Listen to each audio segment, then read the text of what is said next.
The aliens of Vrelos Prime had a saying, never leave a human unsupervised. For Captain RHYVAC, it was the one thing he forgot. 2 days earlier, the survey crew rescued 2 humans from a crashed expedition shuttle. Nick, a former engineer and hobby brewer, and Gloria, a botanist with a bad habit of adopting strange creatures. The Vrelos were certain humans couldn't possibly survive on their partially terraformed moon without constant supervision, but that assumption was about to be shattered. Hour 1. 6 Nick and Gloria were left near an observation camp while the Vrelos sent for support vehicles. The planet's atmosphere was thin, the soil toxic to most carbon life, and the wildlife pointy. Nick only asked one question before the aliens left. Any scrap metal or unused building kits around? They pointed him to some crates and walked away to be by the time the aliens checked their drone feed. Nick had already constructed a frame. Fast, precise, hammer swinging like it was personal. Beside him, Gloria knelt in the dirt, placing seeds into the spoiled soil. She's gardening, a Vrelos observer asked. We did not provide her valid soil. We also did not give them permission. Silent hesitation filled the bridged.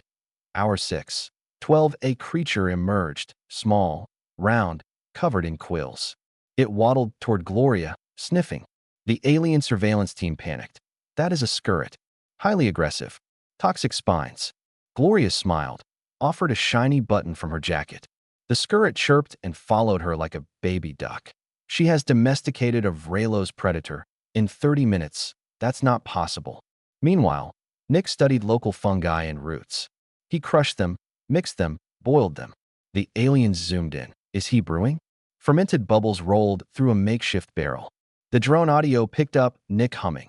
This is why humans conquered their poisonous world, one alien whispered. Hour 12. 18 Nick and Gloria sat by a fire.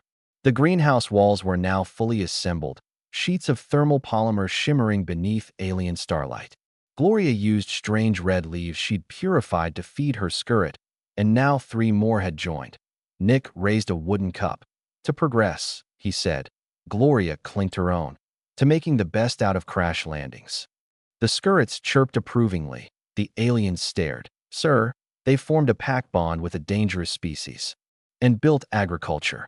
And alcohol. Captain RHYVAC's head crest turned purple with confusion. Hour 18.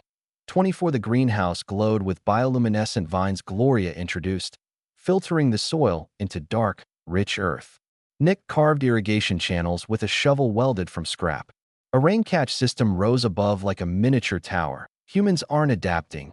They are improving the environment, RHYVAC muttered. Then Nick saw the surveillance drone. He waved as though greeting a neighbor. Gloria set down food for the scurrets, who now wore leaf collars indicating they were good babies. Nick installed shelves for future crops. He salvaged a generator core and powered the greenhouse's heaters. We're going to thrive here, Gloria said confidently. I know, Nick answered. Hour 24. 36 The wildlife evolved, from curious to cooperative. Small feathered lizards came to drink from Nick's irrigation stream. Gloria cataloged them while feeding suspiciously cute rodents fruit she cultivated overnight. The Vrelos expected chaos. Instead, there was community. Nick built a coop-style shelter for the creatures. Gloria harvested her first successful leafy produce.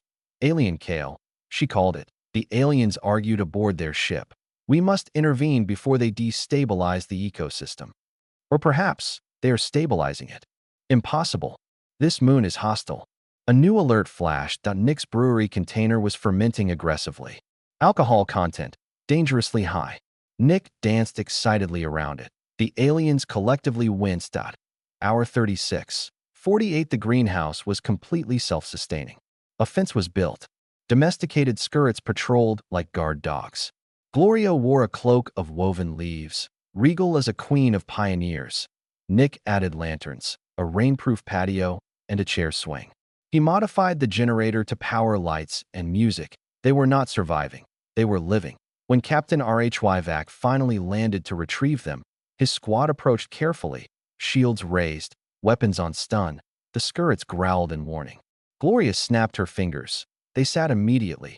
Nick looked up from a table full of alien vegetables and bottles of fresh brew. Oh hey, you're back earlier than expected, he said. Want a drink? The captain stared at the settlement. A thriving garden, a tamed ecosystem, a functioning brewery. Two humans smiling like they owned the moon that he whispered to his lieutenant. They did all this in 48 hours.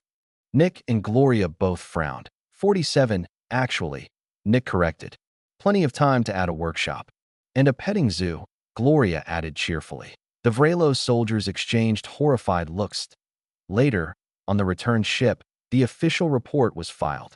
Conclusion: do not leave humans unattended. They do not adapt to environments. Environments adapt to them. Captain RHYVAC added a final note. If humanity wants to colonize the galaxy, nothing will stop them. And on Vrelos Prime, word spread, in only 48 hours. Two humans had done what their best engineers and ecologists couldn't in months. HFY. Humanity, forever underestimated.